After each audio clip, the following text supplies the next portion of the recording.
Alors, bonjour, monsieur Fada Freddy. Bonjour, Comment allez-vous? je vais très bien par la grâce de Dieu. Ah, Donc là, je suis à Brest euh, et je prépare un concert.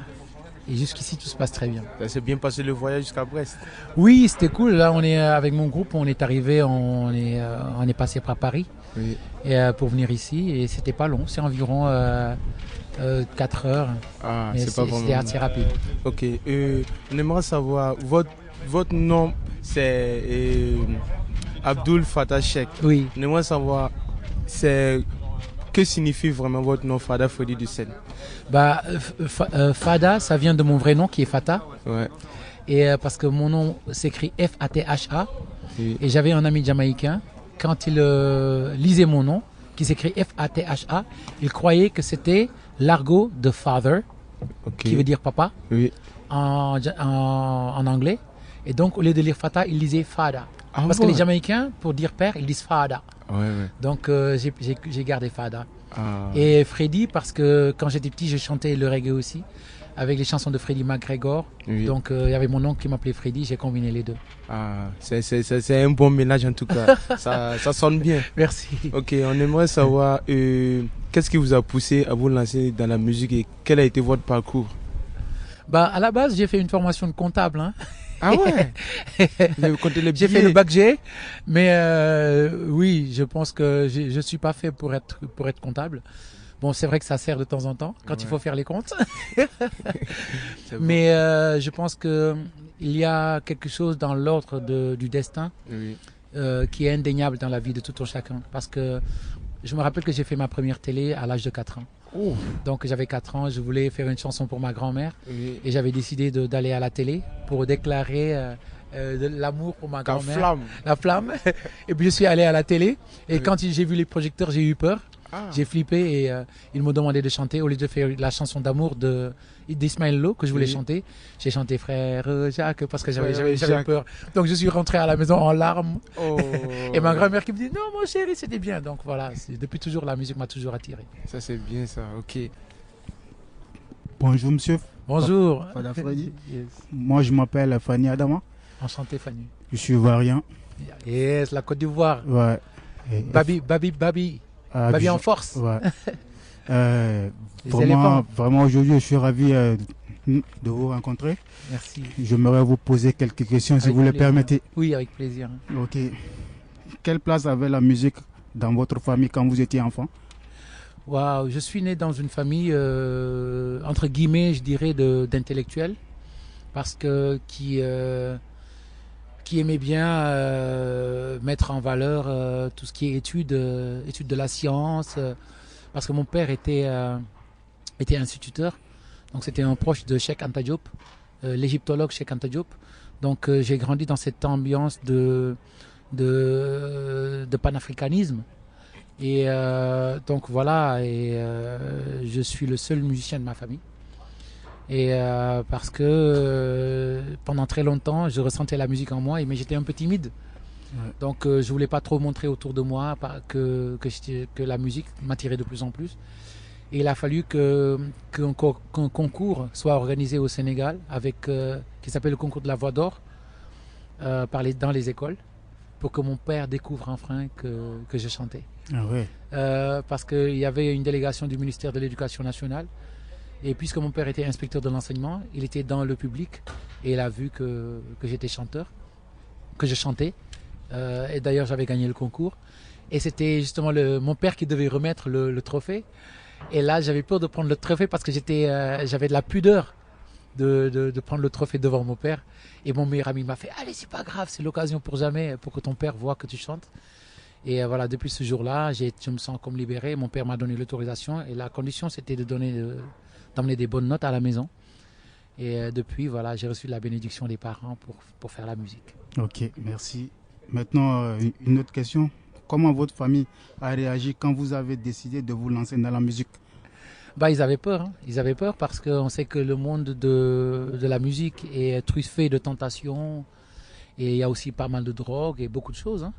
Et donc, ils avaient peur pour moi. Ils avaient peur que j'emprunte un chemin qui soit qui ne soit pas un chemin vertueux, quoi. Donc ils avaient peur. Et je les ai rassurés en leur montrant qu'on pouvait faire de la musique sainement et qu'on n'avait pas besoin justement de pervertir ni sa foi ni son honneur pour faire de la musique. Il y a des musiciens qui sont là, qui unissent le monde, qui unissent les peuples et qui délivrent un bon message. Et depuis, ils ont compris que ma démarche musicale, c'était une démarche quand même assez saine. Et du coup, oui, j'ai eu la complicité de ma mère pour appuyer ma recommandation auprès de la famille, quoi. Ok, merci. Merci. Maintenant, que ressentez-vous quand vous êtes sur scène? Oh, c'est énorme, hein. C'est énorme parce que quand je suis sur scène, on voit pas qui est noir, qui est blanc, qui est arabe, qui est soudanais, qui est musulman, qui est chrétien, qui est juif, qui est athée. Tout le monde est là et c'est juste la famille de l'humanité.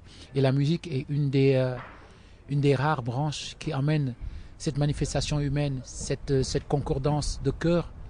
Et pour moi, il n'y a rien de plus noble. Et juste du coup, ça me met dans une sorte de transe et d'apaisement. De voir que le monde, il y a encore de l'espoir à voir les peuples s'unir. Surtout après ce qui se passe, quand on regarde ce qui se passe à Gaza et tout ça. Donc oui, c'est la musique apaise les cœurs et unit le monde. Okay, c'est moi encore. Excusez, je ne me suis même pas présenté. C'est Salvador Draka, je suis ivoirien, même si on vous a tapé à la Coupe d'Afrique. Même si on vous a tapé à la Coupe d'Afrique, ça passe. Mais j'ai vu. Les éléphants là, ils étaient féroces. Ah bon? Ah, ils étaient féroces l'année passée.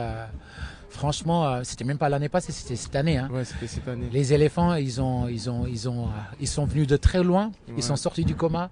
Oui. Mais pour remporter la coupe et de manière vraiment incontestable.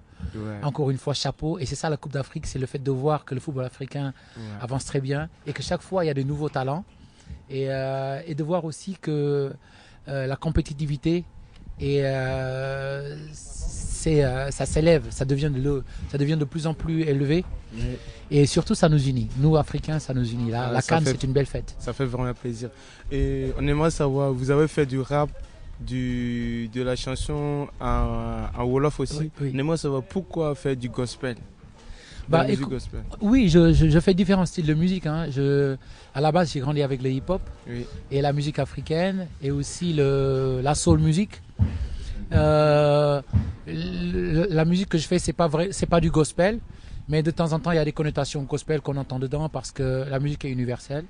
Et tout le monde sait que la musique gospel est riche en harmonie et en chords progression, c'est les enchaînements d'accords et tout ça. Donc oui, l'école du gospel est une bonne école, mais moi c'est de la soul que je fais en général, la soul pop. Ah, okay. Et aussi le rap parce que je viens d'un groupe de hip-hop sénégalais qu'on appelle Daraji. Oui. Et donc voilà, les racines se ressentent quoi que je fasse. Et on a une autre question. Et on a vu que quand vous avez sorti votre premier album, elle a cartonné. Oui. Maintenant, vous avez fait une réplique d'une chanson de Sia. Oui. Ouais, et elle a même republié sur ses pages. Oui. Qu'est-ce qui vous a poussé à faire cette réplique de cette chanson? La chanson m'avait interpellé parce que ça parle quand même des violences faites aux femmes. Et j'avais envie de chanter cette chanson pour montrer que la femme doit rester forte. Parce que la femme, c'est l'édifice de l'éducation, non seulement en Afrique, mais partout dans le monde. Donc j'avais envie de les honorer avec cette chanson. Et on aimerait savoir, vous chantez beaucoup en anglais. Oui. Et pas beaucoup en langue traditionnelle ou en français. Pourquoi en anglais? Parce que je l'ai beaucoup fait. Oui. J'ai beaucoup chanté dans les langues africaines. Ouais. Avec Daraji. Oui. Et là, ce projet-là, c'est un projet soul. Oui. Et quand j'écris, souvent, je ne choisis pas la langue. C'est la langue qui me choisit. Donc voilà. Et je pense que pour la soul, parfois, ça vient assez facilement d'écrire en anglais. Ouais. Mais il y a quand même des morceaux dans l'album qui sont en Wolof. Et voilà. Mais pour le français, d'ailleurs, on me demande pourquoi tu chantes pas beaucoup en français. Mais ça va venir. Ouais, et peut-être en Nouchi un jour. En Nouchi, on aimerait bien. Et vous chantez en groupe avant, ça s'est passé bien. Oui. Qu'est-ce qui vous a poussé à faire un album solo, commencer à chanter en solo? Bah, je chante en solo parce que j'ai eu aussi l'autorisation de mon frère, Oui. avec qui je suis toujours dans le groupe d'Araji, Oui. qui m'a dit frère, il faut que tu sortes de ta timidité et que tu fasses un album solo. Donc il m'a encouragé à le faire Oui. parce que je créais beaucoup de morceaux et ces morceaux étaient rangés dans un tiroir. Oh. Il m'a dit c'est du gâchis, il va falloir que le monde entende ta voix. Et Mettre mon son à la lumière. voilà, donc il m'a encouragé à faire cette. En tout cas, on remercie le frère de nous avoir fait C'est connaître Dongo, c'est Fada Dongo. Freddy. Dongo, merci beaucoup encore. Bonjour. Bonjour frère. Et aujourd'hui, je voulais te poser une question, Fada Freddy, Oui. par rapport à la musique africaine et aussi surtout la musique que tu fais avec les membres. Moi, j'aime trop ça, tu vois. Ah, merci. Donc du coup, moi, je vais te demander quand et pourquoi et qu'est-ce qui t'a amené à comment dirais-je à produire de la musique Oui. avec les membres. Sans instrument. Oui.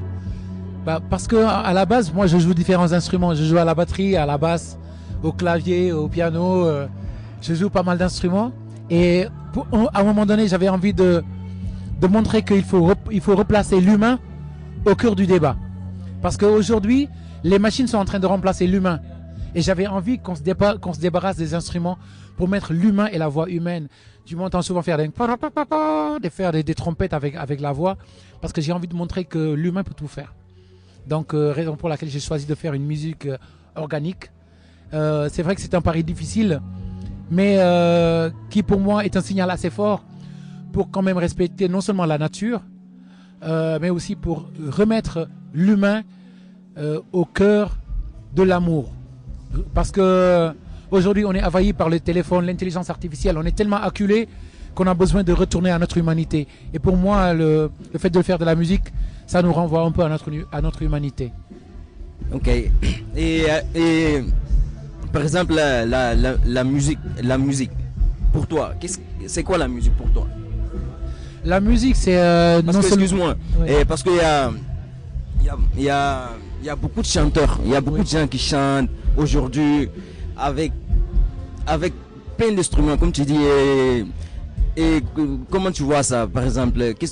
Comment tu vois ça? Est-ce que c'est du bien? Par exemple, tu vas voir quelqu'un, il va créer une musique et après, par exemple, quand il se réécoute lui-même, il se rend même pas compte de ce qu'il a fait. Il croit pas que c'est lui. Tu vois ce que je veux dire? C'est tout modifié en fait. Tu peux nous parler un peu de ça? Oui, moi je pense que la musique à la base, ça ne nous appartient pas. La musique, pour moi, ça vient de Dieu. Tu vois, et l'homme est influencé par le souffle divin. Et lui doit être juste un canal de diffusion. En tout cas, c'est comme ça que j'entends la musique. La musique, c'est une manière de se connecter au divin. Et pour moi, c'est une arme de construction massive. Il y a des armes de destruction massive, mais la musique est une arme de construction massive. Parce que non seulement ça vient de l'âme, mais ça rappelle à chacun qu'on peut entendre le cœur de l'autre battre. Et avec la musique, les frontières disparaissent. Les frontières tombent. Donc, il n'y a pas de plus noble que la musique. Moi, je me rappelle quand j'avais commencé, certains me disent « Ouais, il ne faut pas faire la musique c'est haram, il ne faut pas faire ça, la musique c'est interdit. » Mais je dis, quel type de musique? Une musique qui unit les cœurs, une musique qui nous rappelle que nous avons un devoir les uns envers les autres, une musique qui nous rappelle les valeurs humaines. Je trouve qu'il n'y a pas plus noble. C'est même plus noble que la politique. Et c'est la raison pour laquelle je comprends parfois quand les musiciens sont plus écoutés que les politiciens. Parce que un politicien est corrompu, mais le musicien, un vrai, il peut être dans la création et être un représentant du peuple qui parle, qui est la voix du peuple. Et c'est d'ailleurs ce qu'on a essayé de démontrer dans la politique, que ce soit au Sénégal ou ailleurs. Chaque fois qu'il y a eu des choses à dénoncer, on a été là, même si parfois nos vies sont menacées, hein, on a toujours été là du côté du peuple pour parler. D'ailleurs, j'en profite pour faire un big up à mon frère Tikenja Fakoli, qui est dans le même tremplin de vecteur d'information et qui est toujours aux côtés du peuple pour revendiquer les droits humains. Et comment dirais-je, Fada Freddy, tu es là aujourd'hui avec nous. Moi, je suis fier parce que tu représentes l'Afrique. Partout dans le monde où on t'emmène, tu vois ce que je vais te dire. Mais par exemple, il y a certains artistes comment tu les vois? Ils sont pas capables. Tu vois, par exemple, moi je vais te dire flagramment, par exemple, je vais te dire des noms, comme dit manager confirmé. Tu vois ce que je vais te dire? Peut-être les connais, Grampé. C'est des gens, oui. Mais ils ne sont pas dignes à l'international, tu vois, pour représenter un continent. Qu'est-ce que tu t'en penses de ces musiciens comme ça? Moi, je pense que la musique, c'est aussi un langage universel. Et chacun a son langage. Tu vois, et je crois aussi fortement que la musique africaine est la base et la mère de toutes les musiques. Et la mère du rap, c'est aussi la mère de la soul music, la mère du gospel, la mère du Negro Spirituals, parce qu'avant le gospel, il y avait le Negro Spirituals. Et oui, et pour ça, d'être africain, de venir d'Afrique, pour moi, c'est déjà un grand héritage. Et je pense que le problème que nous avons en Afrique, par contre, c'est que la musique est reléguée au second plan. On n'investit pas assez dans la culture. La musique, chaque fois qu'il y a un musicien, parfois il est même plus reconnu dehors que chez lui-même. Parce que aujourd'hui, la musique peut être un vecteur de transmission de connaissances et une manière de conserver la mémoire d'un peuple. Mais puisque aujourd'hui, on veut mettre en haut la musique de la médiocrité, dans tous les réseaux sociaux, les gens ils veulent juste le buzz. Donc la musique qui va faire le buzz ou qui va insulter, qui va attirer les gens ils vont aller à un moment donné jusqu'à croire que ceci est de la vraie musique. Alors que la vraie musique, elle peut être la musique de Baoulé, elle peut être la musique des Wolofs, parce que c'est la source. Mais ces sources-là, pour la rentrée internationale, c'est là le débat. Pour ce faire, il faut qu'on apprenne à étudier comment faire pour que ce langage, qui est à la base un langage de communauté, qu'on en fasse un langage universel. Et pour ça, il faut qu'il y ait des gens qui sont peut-être ou pas dans la musicologie, mais qui ont compris la musique et qui comprennent comment faire de sorte à ce que la transmission de la musique soit comprise dans d'autres territoires. Aujourd'hui, c'est ce que j'essaie de faire. Même si je fais de la soul music, de temps en temps, je mets des vibrations africaines pour emmener les gens aussi à une introduction de la musique africaine. Donc et je le fais tout le temps. Je suis tout le temps en train d'étudier la musique. Je suis tout le temps, bon, c'est vrai que je donne des cours de musique un peu partout, mais je suis tout le temps en train d'étudier comment faire pour simplifier la musique. Parce que si j'utilise un langage qui est compliqué, ça se pourrait que ce langage ne soit pas compris. Mais plus je la simplifie, et plus elle est audible pour tout le monde. Et donc l'intérêt de l'artiste, c'est enlever toutes les incompréhensions qu'il y a dans cette musique. Et une musique qui se veut internationale ne doit pas être une musique juste de communauté, une musique sectaire. Ça devient une musique disponible. On fait tout, on fait l'effort de la rendre disponible à au monde entier. Voilà. Merci Fada Freddy. Merci. Bonjour. Bonjour. Moi c'est Abdel Fonko. Enchanté. Et enchanté aussi. Et merci beaucoup d'avoir accepté notre invitation. C'est que du bonheur. Comme mes collègues l'ont dit, j'aimerais savoir, y a-t-il un message profond ou caché dans chacune de vos musiques? Moi, ma musique souvent, elle est claire, elle est limpide. Souvent, je veux que les choses soient claires. Parce que parfois, quand on fait des messages trop codés, ça peut être interprété.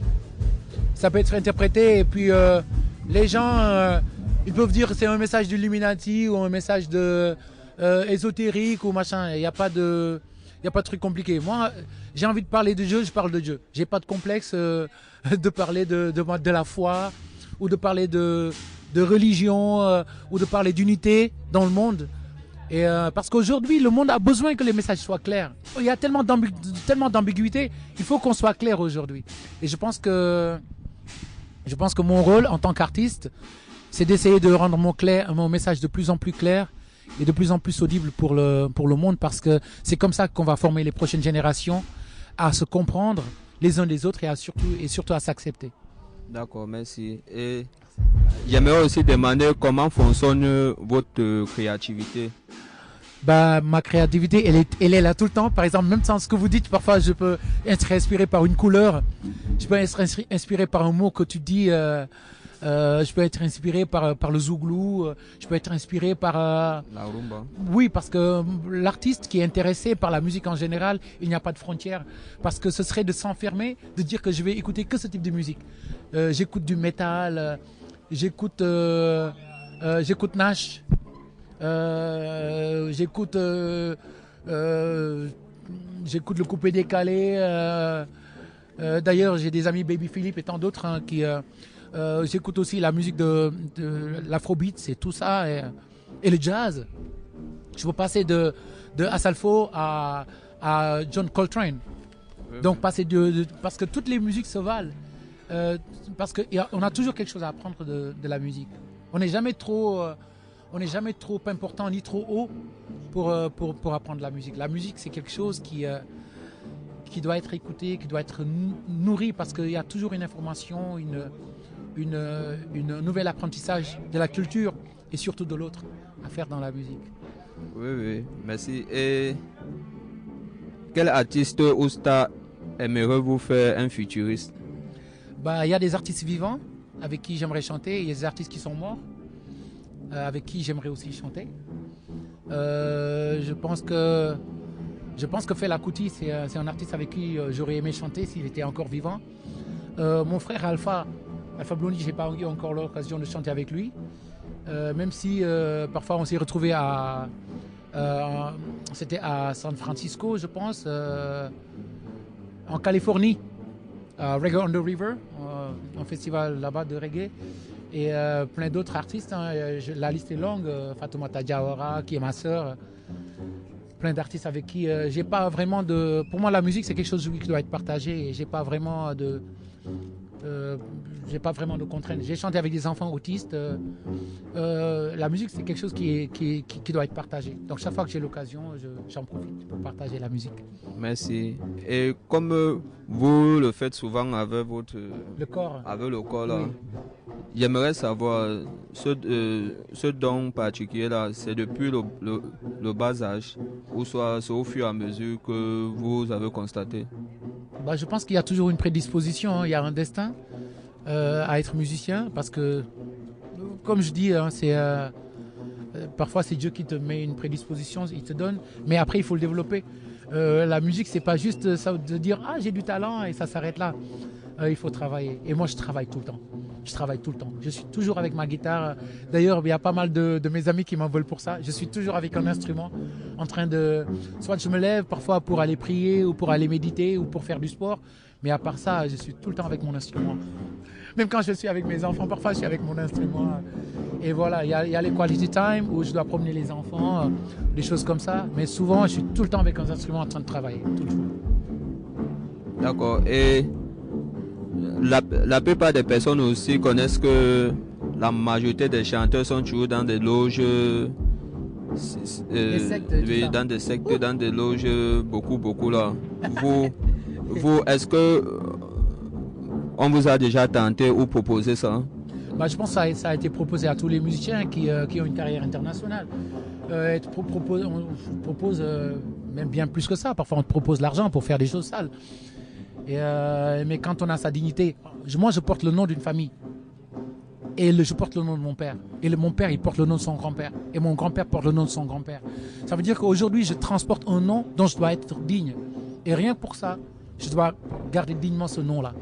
Donc oui, je crois en moi. Et je ne crois pas que s'aligner ou vendre sa dignité ou vendre sa foi, ça va t'apporter quoi que ce soit. Parce qu'il faut savoir une chose. Qui que tu sois, Dieu te donnera toujours quelque chose à manger. Donc ça ne vaut pas la peine de se vendre. Gardez votre foi, faites ce que vous avez à faire. Vous voulez de l'argent, travaillez. Et il ne faut pas s'empresser à être milliardaire. Travaillez si vous voulez être milliardaire. Et je crois en ça, je crois en moi. Foda Freddy, Yes. on revient encore à moi. Yes, merci. C'est quel artiste qui vous inspire actuellement? Actuellement, tout le monde. Tout le monde m'inspire. Tout le monde. Je pourrais parler de Bob Marley, je pourrais parler de Michael Jackson, je pourrais parler de Otis Redding, je pourrais parler de Miriam Makeba. Je pourrais parler de tout. Je m'inspire de tout. Je m'inspire de toutes les musiques du monde. La musique indienne, Nusrat Fateh Ali Khan. Tout le monde m'inspire. Tout le monde m'inspire. Ok. Maintenant, c'est quel regard portez-vous sur votre carrière? J'ai toujours l'impression d'être un débutant. J'ai toujours l'impression que j'ai tellement de choses à apprendre.